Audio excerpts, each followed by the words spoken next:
Well, welcome to your 4 to 5. I'm Sydney Moore, joined alongside Tim Buckley and Amber Lake. Good afternoon. Good afternoon, everyone. Happy to be here. Yeah. Well, Monday after Christmas, kind of that know. weird week where you never know what day it is. You it's never between know what Christmas day. and New Year's. It is a very You just bring a weird smile day. regardless. Yes, you just have to smile every day of the week. That's right. All right, well, we've got a lot to talk about today, and the winter blues, the Beagles patrolling airports, and home heating hacks, and your favorite part of your Christmas holiday. Yes, of course. But before we get to that, it's still cold. Yeah, We're wanting weather, the heat. Honestly, it's been a big deal, right? The last couple of days, one of the coldest Christmases we ever had, but we are going to start to thaw out. So let's get right to it. Temperatures a little better than we've been. We'll put it that way for now. It is still cloudy across the area. Take a look. Live looks at all of our Triad cities, Greensboro, Winston-Salem, High Point, and Burlington. You'll kind of notice those clouds are moving in, and they're only going to thicken up over the next couple of hours. So it'll get more cloudy as the rest of our day goes on. These are our temperatures, and on a normal winter day, we would say this is a freezing afternoon. But I'll tell you, it's still the warmest we've been since way back on Friday. So it might not feel quite that bad to you compared to what we've gotten used to a little bit. Across the Carolinas, if you're trying to find some warmth, you go to the beach. Even still, it's cold there too. It's 45 in Wilmington, 50 in Charleston right now. Want to show you a little something. You might be tracking this at home on your News 2 weather app. If you look to the west, Tennessee, even Mississippi, Georgia, they've been having some snow showers. Now, that's something that usually would be very exciting to see. The question is, do they really get here overnight tonight? I tend to think that they don't. We will have a dry night of weather. There is probably about a 10% chance that we could have a few flurries just kind of falling through the sky between about 2 a.m. and 6 a.m. It's middle of the night, you're probably sleeping. Again, just flurries is a low chance. So that could happen, but overall, we're going toward a warmer next couple of days. We'll have sunshine tomorrow. Take a look. Your temperatures in the morning are just like this. A cold one for sure, but still, that's our warmest night in a couple. We'll start about 25 tomorrow morning. Lots of sun building in throughout the day. A couple clouds early on, but you have sunshine, and this time tomorrow afternoon, it'll be about 43 degrees. In a couple of minutes, we'll talk about the extended forecast, which gets way warmer by New Year's.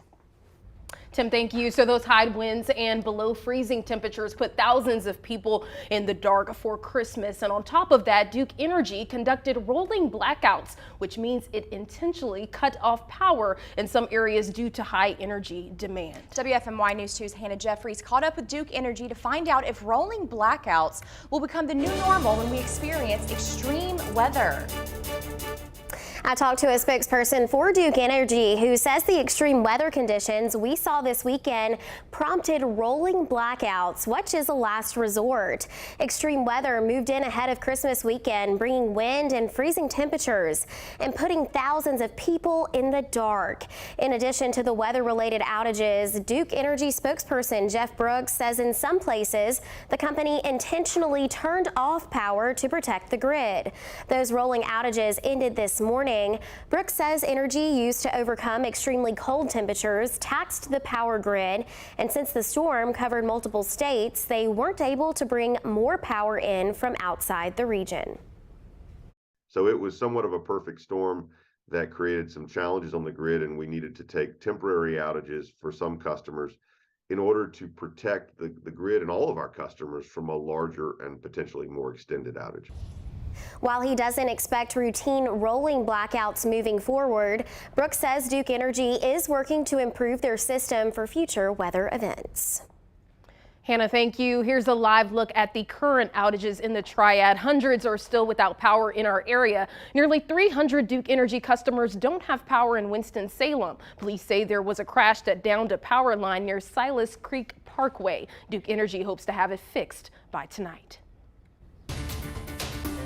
Now let's get to your 4 to 5 roundup. The death toll from a massive winter storm has risen to at least 48 nationwide. Fewer than 100,000 customers across the U.S. remain without power after an Arctic blast gave much of the country a freezing cold Christmas. The weather is causing major problems at airports nationwide. Thousands of flights have been either canceled or delayed according to FlightAware, and an abundance of people don't have their luggage. The Summerfield community is mourning tonight. The State Highway Patrol says firefighter Matthew Hall died yesterday after crashing into a tree in Madison. Hall worked for the Summerfield Fire Troopers say he was driving south on Bethany Road when he crossed the center line, drove off the road and hit a tree. Troopers don't know what caused Hall to go off the road. They don't think speed was a factor. The Summerfield Fire Department shared this video right here on your screen of a procession for Hall taking his body from the hospital to a funeral home. Hall was only 31 years old. The owner of a Rockingham County horse shot in the neck by an arrow is speaking out today. She says it's not fair that someone hurt her horse, and she wants to make sure it doesn't happen again. Earlier this month, her horse Prim was shot in the neck by an arrow. The Rockingham County shared photos of the arrow that injured the horse. Prim's owner says she's still recovering in the hospital and making progress every single day. Right now, there's a $500 reward for information on who shot the horse. The FBI shared new photos of the missing girl from Cornelius. In one of the photos, 11-year-old Madalena Kojakari is seen with the horse, and in the other photo, she's seen on the beach with toy horses. Police say Madalena disappeared last month. They say her parents waited 3 weeks to report her missing. Both Diana and Madalena's stepfather, Christopher, remain in jail after being arrested last week. The holidays can be the most wonderful time of the year, but for some, the winter season has a negative effect. Seasonal affective disorder impacts millions of Americans, leading to symptoms of depression. Bradley Blackburn has more on what doctors say you can do about it. Every morning in the fall and winter, McGann Feldman starts the day with a cup of coffee and one very bright light. I just have it kind of at the side while I'm having my breakfast, reading the paper. Feldman says she first experienced symptoms of depression more than 30 years ago, serious enough to require hospitalization.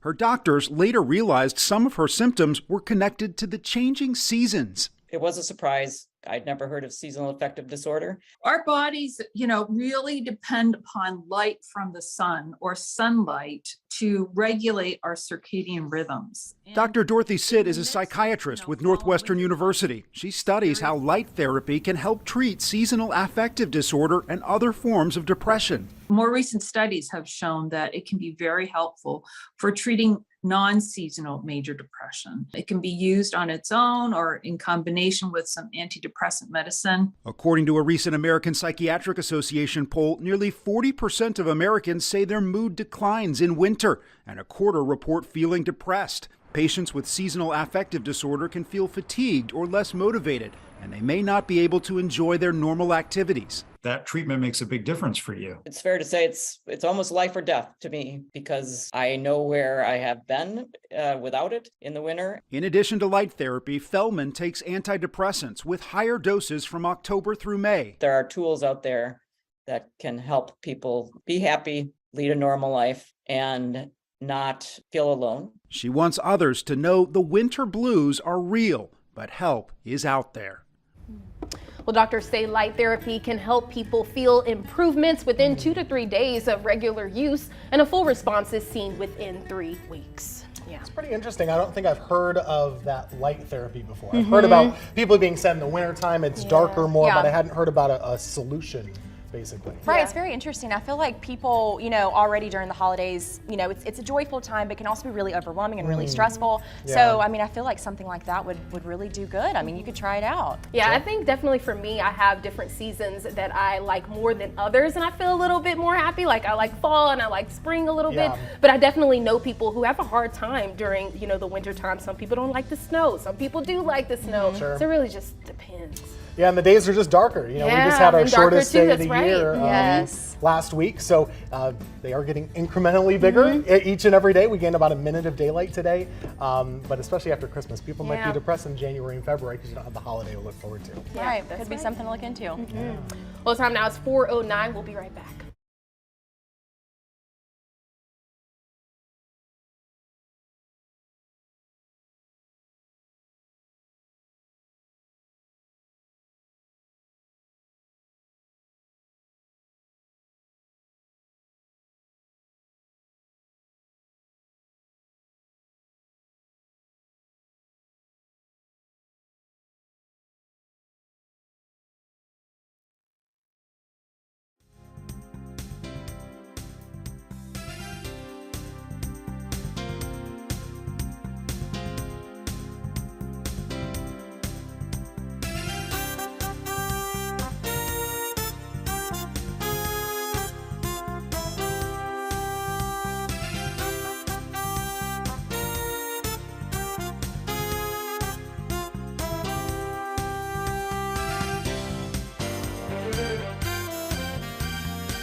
Well, welcome back to the 4 to 5. Amber, you'll have to see how the Atlanta airport is cracking down on smugglers. That's right. They've enlisted the service of Beagles to sniff out food from being brought overseas. Mark Strassman has more on the Beagle Brigade.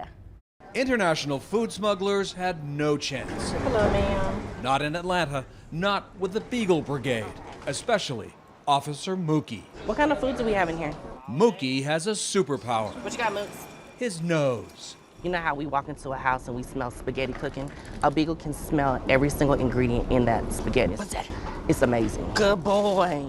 Mookie sniffs out banned foods and plants. They can carry disease like African swine fever or bugs, hitchhiking their way to America. I'm looking for his response. Once he figures it out that it's something there, he'll chase the bag. And what's the signal that he's hit something? His butt should hit the floor. Mookie sits Any food in this bag? and gets a treat. Good job. Duck and blueberry, his favorite. Find food, get food. They're happy to be here because to them, this is not work. It's a big game of hide and seek. And what's your favorite part of all this? The dogs. Dogs catching passengers like the Jones family. Mookie's nose found a ham sandwich. That crazy thing there? The dog is the best part, I think. Because?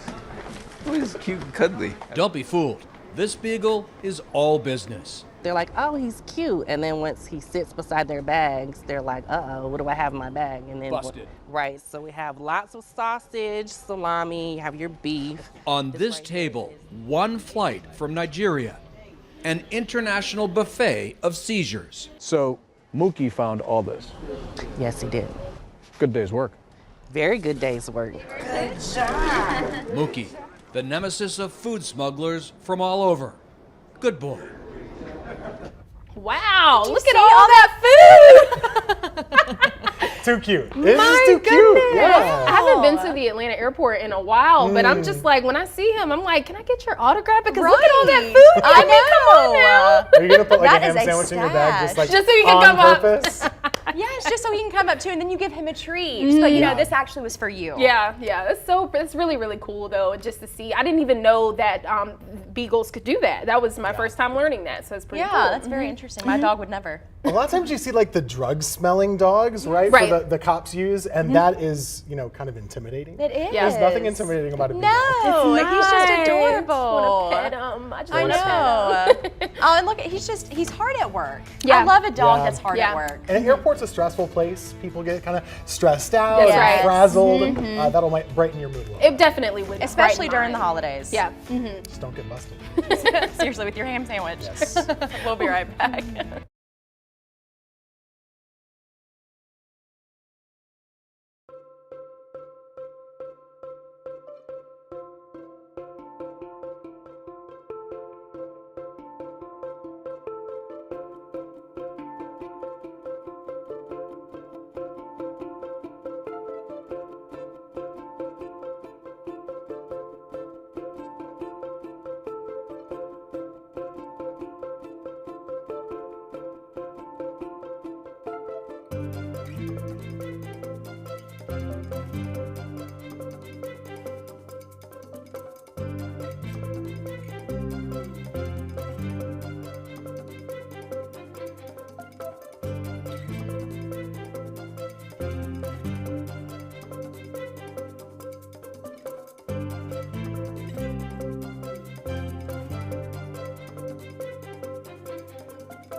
All right, we've been doing this cold weather now for about 4 days. Take a look at how chilly it was this morning in your neighborhoods. We see this on the big board. 8 degrees in Burlington earlier today, 7 in Reedsville, 13 in Greensboro. Keep in mind, our average low is about 32 degrees. The record low for today was 5, so we didn't get quite there, but this actually should be our last really cold morning for a while. Things will start to get a little bit warmer as we go into the rest of the week. High temperatures still stuck in the 30s for today. One thing I am tracking is a little system we would call an Alberta Clipper. It's one of those fast moving, pretty dry winter systems moving across the country. And for today, it brought some snow showers to Tennessee, Mississippi, and Alabama. That would be kind of nice to see for winter lovers around here, but I just don't think we have a good chance of it. The mountains will rob a lot of the moisture out of this system, so when it gets to us, it'll be dry overnight for pretty much all of us. Only about a 10% chance of a flurry between 2 a.m.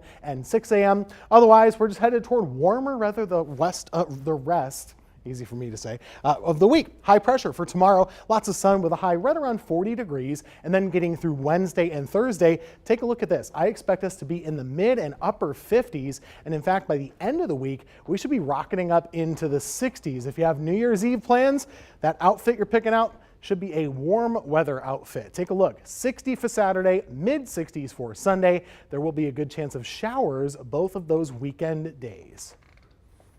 Well, cold weather is settling in across the country and we're doing our best to stay warm, but are your DIY tricks really getting the job done? Yeah, our National Verify team looks into how to stay warm without breaking the bank. Frigid winter temperatures are here, and with record high energy prices, you might think twice before cranking up the heat. So we looked into some common questions about whether things people do to stay warm are really a hot idea. First up, does turning your thermostat way up heat your home faster?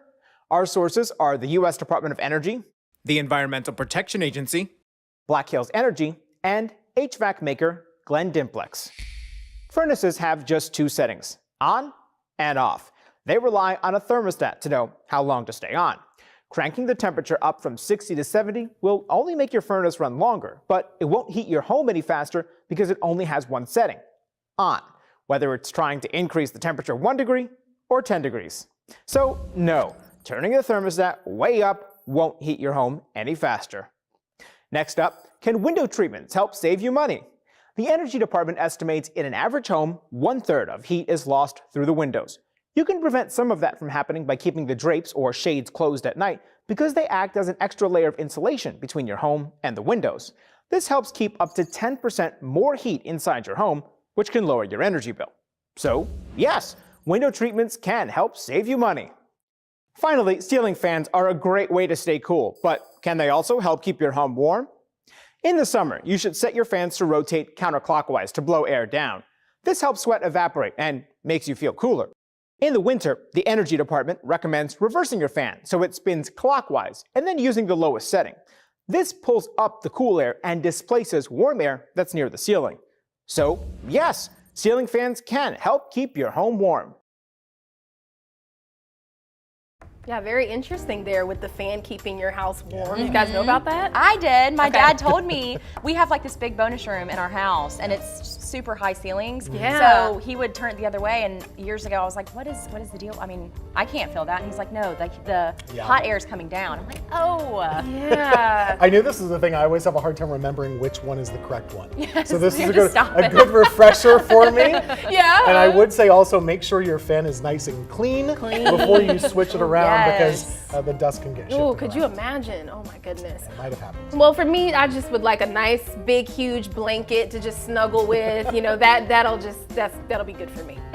A heated blanket. A heated blanket, that would be nice with too. fuzzy socks. Or the weighted ones. The weighted ones are very nice. That They help with helps a lot. stress too. Calms you down. They I've do. heard that. Yeah, I've never used one before. Stay warm. Yeah. Well, if you think it is cold outside, then your pets do too. Officials say you should bring your pets indoors when temperatures dip outside. They say the risk of frostbite increases for pets as their paws don't have any fur protection. If your pet isn't typically used to being inside, you should make them a safe spot where they'll be comfortable for at least a few days. Vets also recommend limiting their time outdoors and walking them on a leash during bathroom breaks. We definitely want to be keeping it under 15 minutes, 15 to 20 minutes on the outside, but really just making sure you're keeping a visual on your pet because you never know what could happen out there. We certainly wouldn't want anyone to get lost in this type of extreme weather. If you do notice an animal that is left outside and is not being cared for, you should call your local animal services or police non-emergency number. The time now is 4:22. We'll be right back after the break.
Thousands of troops have to spend their Christmas holiday deployed overseas. Over in the Middle East, our soldiers were treated to a Christmas Day lunch. It serves as a reminder that while we are celebrating at home, they are serving the country. So we asked you on my Facebook page, what was your favorite part about this Christmas? Here's some comments. Jerome posted, peace and quiet. I know that's right. Sylvester says being with family and friends. Larry said having the kids and grandkids over for food and fun. Scott says when I was a kid, I loved to just tear into presents, but now that I'm a grandparent, I love watching the children. The best part of Christmas are their smiles that are held when the presents are open.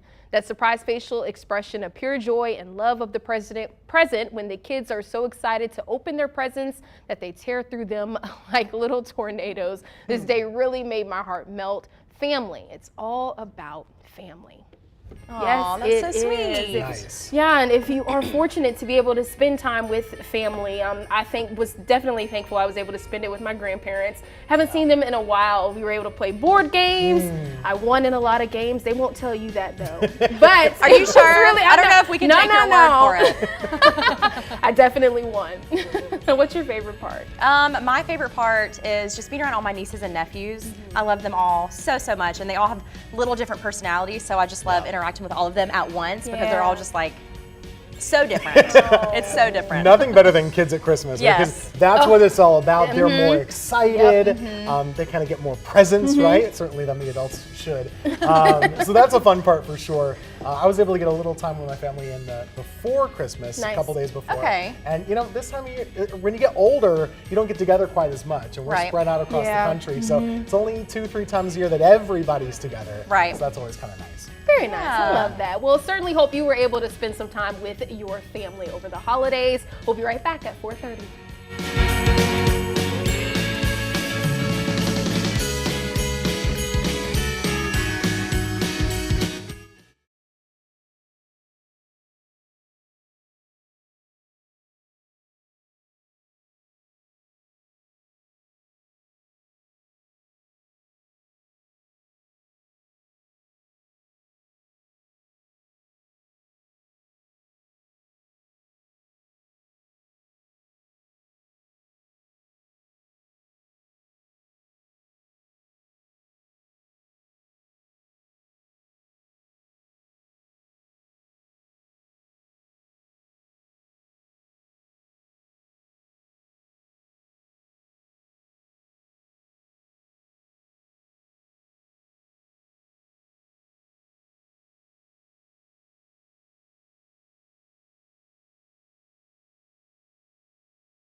Welcome to your 4 to 5. I'm Amber Lake, joined alongside Sydney Moore and Tim Buckley. Hello. Good afternoon. I've been enjoying anchoring with you both I know, today. it's been a fun time. This is our first time, the Yeah. trio. It's that holiday shuffle. The Yes, holiday the shuffle. holiday shuffle. You know, gotta get in the groove. Yeah, whoever's willing to work on these days when other people are taking some time off. That's right. I'm glad they can, though. Me too. That's right. Well, in this half hour, we will be talking about your holiday gifts being returned to retailers, the first day of Kwanzaa, and when will your decorations be coming down? I know there will be a lot of different answers there. I'm interested in hearing. But first, Tim, I hear you have some good news about this cold weather. Yeah, so this cold spell is going to start to go away. Oh, we love to hear Slowly it. but surely we're getting rid of this. So let's show you where we stand right now. Today has still been cold. If you've been outside, you've been feeling it. But hopefully you've started to already notice a little bit of a difference. The clouds are with us right now. That's been a change. The clouds are thickening up as the day goes on. Temperature right now, 36 degrees. That's still a real chilly afternoon by Triad standards, but it's better than the last couple of days. So we've gotten a little bit of that warmth so far. Looking at current conditions in your hometowns, the warmest spots we could find would be in the upper 30s to the south and to the east. Clouds are moving in though, as I said, and they're coming in from the west with a little bit of a quick hitting system overnight tonight. Across the Carolinas, really no warmth either. Charleston would be the warmest spot right now, only at 50 degrees. So at the beaches this weekend, still really cold air pretty much everywhere. Do want to show you this feature though. We're looking in the mountains. So for reference for you, that's Asheville. Boone is just up the map. That is some snow showers that are falling in Tennessee. They have been seeing some snow today, and it is trying to head our way. But what happens a lot of times when we get these weak weather systems over the mountains is that the moisture can't really survive the trip. So overnight tonight, there's probably about a 10% chance we could see a few flurries in the sky, but it's 2 to 6 a.m. It's a super low chance. I don't think it's much to get excited over. Here's the good news, and I know this doesn't look like good news, but it is. 25 is your low tonight. That's still really cold, folks, but the last couple evenings have been in the single digits and the teens. This is better. This is not really so much of a freezing pipe weather situation. So if you haven't had that problem yet, you're probably not going to have it over the next few days. We get warmer tomorrow afternoon, mid 40s for your high temperatures. Sunshine will come back as well. We'll be in the 50s by the middle of the week. We will be in the 60s for the first couple days of January coming up this weekend. Thanks, Tim. A driving ban is in place for the city of Buffalo, New York, and the surrounding communities, as officials are trying to clear the streets for first responders to help those in need. The storm is being blamed for at least 25 deaths in Erie County and another 28 around the country. Christian Benavidez is in Miami with more on the storm, plus the holiday travel conditions. There's no rest for emergency workers in western New York as they brave heavy snowfall and treacherous conditions. This plow rammed another one to free it from a snowbank. Certainly it is the blizzard of the century. Governor Kathy Hochul says there have been more than 550 rescues, but search teams have also found people who died in their cars and on the streets. Everything that has been forecast, we have gotten in the city of Buffalo and then some. Up to another foot of snow is expected to fall through Tuesday evening, adding to the 3.5 feet that came down over the weekend. The storm is part of a so-called bomb cyclone that brought high winds and frigid temperatures to millions of Americans and also disrupted holiday travel. So when I finally found out my flight was going to take off today, I couldn't get out of my driveway because of an inch of ice. With thousands of flights canceled or delayed Monday, some travelers scrambled to make other arrangements. We get to the ticket counter, oh no, your flight is canceled. Shell Dancy is trying to get back to Ohio with her husband and 2 children. A very overwhelming, horrible feeling, because I need to get home today. The cold weather is also being blamed for waterline breaks in Jackson, Mississippi. Many in the city, already dealing with ongoing water issues, have no water pressure. The city of Jackson issued a boil water advisory until further notice. Here at home, thousands of Duke Energy customers spent Christmas in the cold. Not only did the Arctic blast deliver chilling temperatures and high winds, knocking out power, but Duke Energy also participated in rolling blackouts to meet energy demand. Officials say last weekend's weather was a rare event. And I think that it was a perfect combination of the extreme cold and the extreme usage, and the fact that we couldn't bring in more power, which we typically do from outside of the region when we need it. Brooks says Duke Energy is working to improve their system for future weather events. Let's get to your 4 to 5 roundup. For the next 2 nights, the Interactive Resource Center will be open for those in need of a warm place to stay. Intake at the IRC shelter on Washington Street starts at 7 p.m. The IRC is also handling who gets to stay at its winter emergency shelter at the Old Regency Motel in the Pallet Home community at Pomona Park. 6 of the 30 pallet homes are ready to be used. The city of Greensboro hopes to have the rest installed this week. President Biden is set to sign a nearly $2 trillion spending bill into law soon after Congress averted a potential partial government shutdown by passing the measure last Friday. The massive package includes more than $700 billion for discretionary spending like health care, education, and transportation programs. Also, there's $850 billion for defense and more than $40 billion in Ukraine aid. The IRS is delaying a controversial rule that would have required gig workers and online sellers to fill out a 1099-K tax form. The rule was for people who receive payments of more than $600 via online payment platforms like Cash App, PayPal, or Venmo. The requirement is being pushed back 1 year after e-commerce platforms like eBay and Etsy said it creates confusion. Some lawmakers also expressed concerns that the rule could complicate people transferring funds to family and friends. After a day of giving comes the great gift return. This year, people taking back gifts will have more hurdles to jump through. A recent survey found 6 in 10 retailers have changed their return policies. Nancy Chin has more. With the holiday shopping season underway, 'tis the season also for surprises, including a crackdown on online returns. The cost to return an item by mail at Zara, now $3.95. For J. Crew, it's $7.50. And for Dillard's, that return shipping cost will set you back almost $10. They're all part of a growing list of retailers charging return fees, typically in the range of $3 to $10 to send back purchases. I hate it as someone who likes to shop and return things often. Mefesh Wasi shops almost entirely online and was recently hit with return fees after ordering multiple pairs of pants. I haven't been able to find a pair of pants that actually fits me. I needed to try on a lot of things. And for certain stores, I did have to eat that $5 cost. A fee some experts say shoppers should get used to, with labor and shipping costs up and retailers dealing with excess inventory this year. And all those returns add up. According to the National Retail Federation, $102 billion worth of online orders were returned in 2020.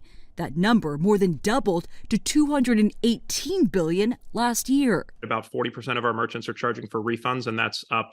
It's nearly doubled in the last 12 months. Jonathan Poma is the CEO of Loop, a company helping more than 1,500 retailers save on return costs. This is actually a big problem for retailers. When you start to stack these costs, free shipping on the outbound order, free shipping on the return, maybe a customer acquisition cost of $50, and you're out almost twice the cost of the return. And with as many as 50,000 brick and mortar stores projected to close over the next 5 years, the trend towards return fees isn't going away anytime soon. I think return fees just help us see a little bit behind that curtain by making us pause and think about our purchasing decisions and whether we are being wasteful or not. Turning a page in how we buy and return. And 18% of shoppers say they plan to return unwanted gift items. I'm not surprised by that number either. Yeah. Do y'all return gifts? Who's watching? Let me just say this. That's why I do keep the receipt in there when, especially with family members. And I don't get offended if they do take it back, to be honest, because, listen, don't waste my money. Get what you want. Right. You know what I mean? Gifts are meant to be enjoyed. Right. So if you're not feeling it, there's probably a polite way to do it. I certainly give a gift receipt, especially with clothes. Yes. Oh, because sometimes I just don't know the size. You don't. Right. Even if it's like my mom or something, like I don't know what the size is always, and sometimes I get it wrong. Sometimes I get really nervous about asking, hey, where did you get this so I can take it back? Because I don't want them to feel bad. Right. So I typically just keep it. Yeah, but I think that's really good too. It's the thought that matters that someone did give the gift as well. So yeah. Awkward things at Christmas time. Yeah. Right? It's so awkward. Yeah. All right, well, the time now is 4:40. We'll be right back after this.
welcome back. It is the first day of Kwanzaa, a week-long holiday observed annually from December 26th to New Year's Day. And while Kwanzaa is tied to several African traditions, many have questions about where the holiday started. Well, our Verified team found the answer. First observed in 1966, Kwanzaa, which means first fruits in Swahili, celebrates family, community, and culture. The annual 7-day holiday begins on December 26th, and throughout the week-long celebration, families come together to eat, dance, and rededicate themselves to 7 core principles. Dr. Mayalana Karenga, the creator of Kwanzaa, describes the holiday as, quote, a unique time to remember and honor our ancestors, to reflect on what it means to be African and human, unquote. While the holiday is tied to African traditions, many people have questioned the origins of the holiday. So let's verify. Did Kwanzaa originate in the United States? Our sources are Dr. Mayalana Karenga, the creator of Kwanzaa, and Dr. Richard Cooper, co-coordinator of the African American Studies program at Widener University. Karenga was born in Parsonsburg, Maryland. An activist in the Black Power movement of the 60s, Karenga co-founded the organization US, a cultural and social change organization which was based on the principles that later became the pillars of Kwanzaa. According to African American studies scholar Dr. Richard Cooper, Karenga created Kwanzaa as part of a broader Pan-African movement in the 60s. The symbols of Kwanzaa, including the candles and the flag, are deeply rooted in African culture. Black represents the culture, red we say represents the blood or the people, green in fact represents the land. While Kwanzaa is celebrated right after Christmas, it's not an African or African American version of Christmas, according to Cooper. Instead, think of it as that it's grounded in bringing the family together, bringing the community together. It's a move away from capitalism. It's a way of helping all people kind of look more inside and trying to identify and work towards higher values. So while Kwanzaa is rooted in African culture, it was created by an American. So we can verify it is true. Kwanzaa originated in the United States. With your Verify, I'm Ariane Till. And right here in the Triad, the city of Winston-Salem kicked off its Kwanzaa celebration this afternoon. It's at Triad Cultural Arts on Wall Boulevard. The city will host different events all week. I think it's really great for people to get a chance to go out and experience this as well too, to learn about the history and the traditions. There's so much to learn, so many people to meet out there. You'd just be surprised at what folks could learn. Yeah, a lot of things that you can learn about this. I remember I learned a lot about this several years ago when I did a story on my first station, and it's a lot about the culture and it's a lot about the family, and it's I thought it was a religious holiday. It's really more cultural and family focused, which is great. I thought it was interesting that it originated here in the United States. I didn't know that. Yeah, the more you know. Yep, the more you know, which is a great point too, and also just the music too, and just the vibe. It's just it's a great experience. Hopefully folks can get out to Winston-Salem and maybe other cities will take part in that as well. That's right. Well, time is 4:46. We'll be right back.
With Christmas in the rear view, are you wondering what to do with your Christmas tree? Should you put it in the trash or can it be recycled? And of course, it depends on if you bought a real one or a artificial one. Our National Verify team has the answer.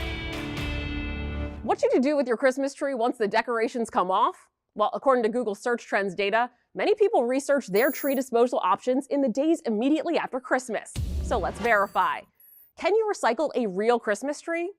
Our sources are the National Christmas Tree Association, Waste Management, a trash collection company, and the Home Depot. Yes, Christmas trees are recyclable, but your options for recycling them differ based on where you live. An article from the National Christmas Tree Association says, quote, "After the holidays, don't throw your real Christmas tree in the trash. They're biodegradable, which means they can be easily reused or recycled for mulch and other purposes." Now, how recycling is handled depends on where you live. Some programs are free, but some may charge you a one-time fee according to Waste Management. So before you drag that tree out to the curb, check the guidelines for your area's tree recycling program. Now, if you have a particularly large tree, the Home Depot warns you may have to cut it down to meet size limits. Now, if you can't recycle your live tree for whatever reason, throwing it out, while not ideal, is your next best option.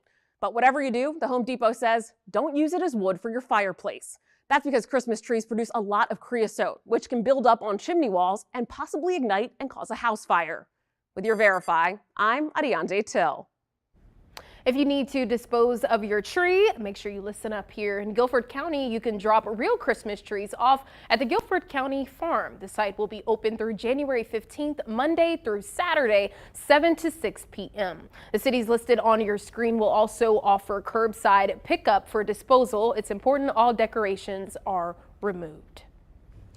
Well, all of this got me wondering today, when are you taking down your Christmas trees and decorations? Allie says, now, as in right now.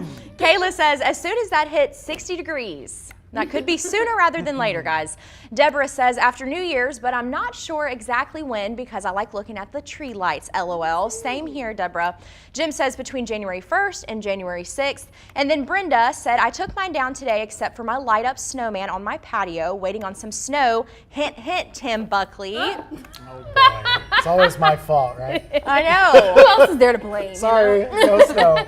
I personally like to see lights going into the new year. So January 1st, January 2nd. After that, I'm just like, all right, y'all, let's cut the cord here. I think it's really funny. It seems like the people that put their tree up the earliest in October, like right on Christmas Day, they take it down very soon. I leave mine up through like New Year's. I mean, I honestly, I love seeing it. It makes me happy, so I like to keep it up well into January. I'm stuck on October.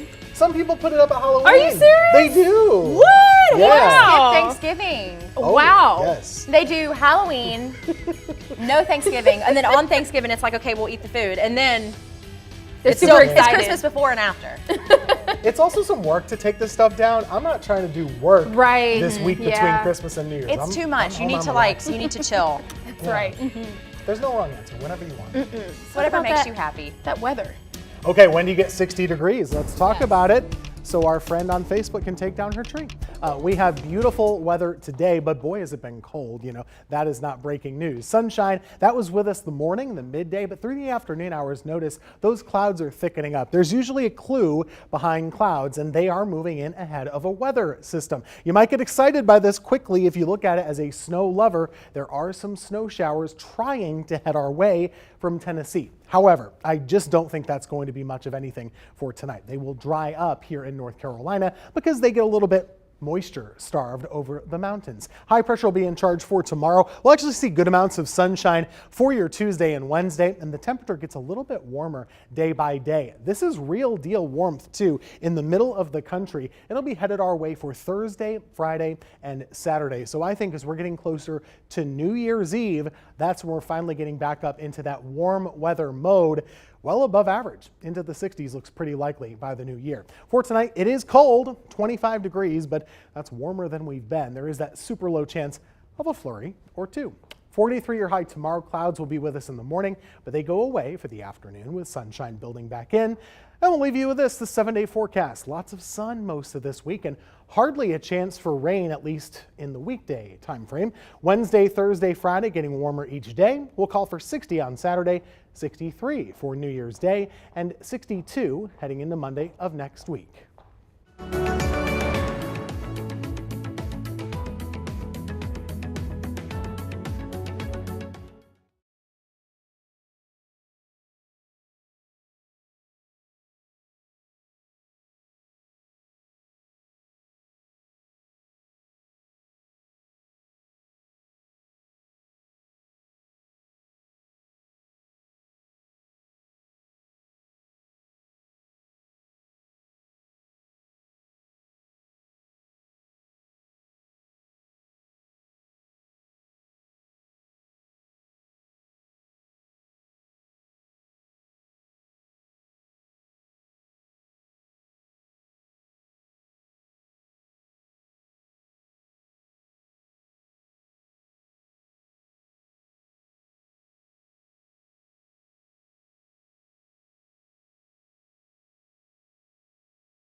Hello, mic check 1 2 3 4 5. 1 2 3 4 5 6 7 8 9. 1098-7654-321, 1098-7654-321. 5, 1 2 3 3 2 1 1 2 3 3 2 1. Mic check, mic check, mic check. Check, check, check. Check my mic.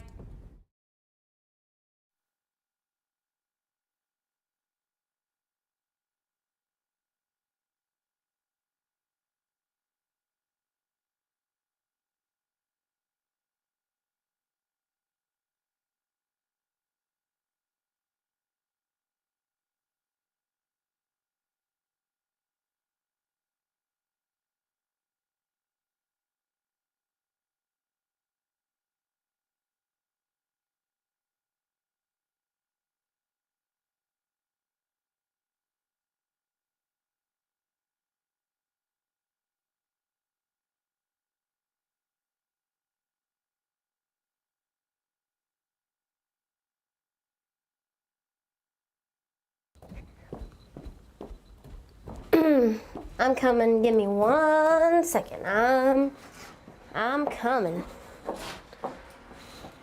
I'm making my way downtown.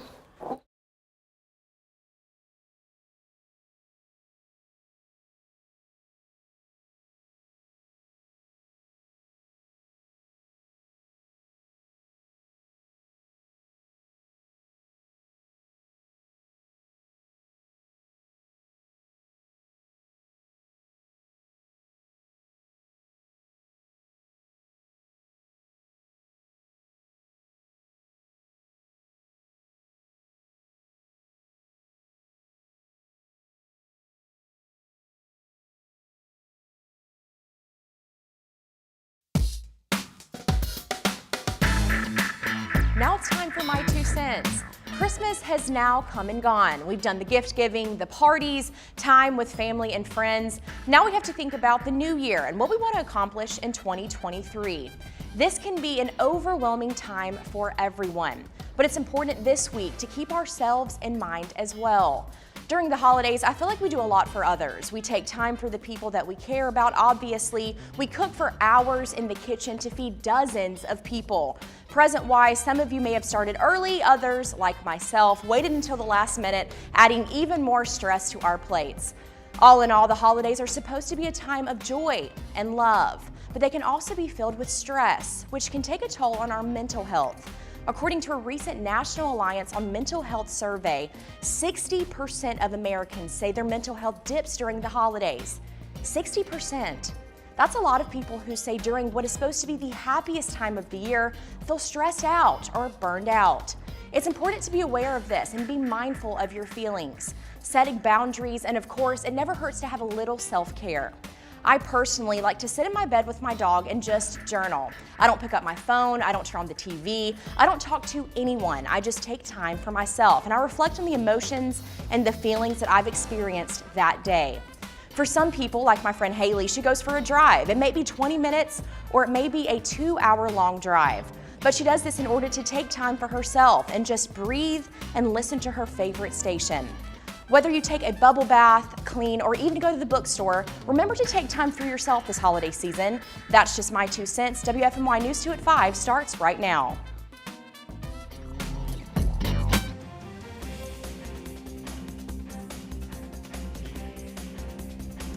Duke Energy says rolling outages that left thousands in the dark this holiday weekend are over. That's right. The utility company says operations are back to normal after demand strained the grid. Customers were left in the cold and in the dark while Duke says it took this last resort.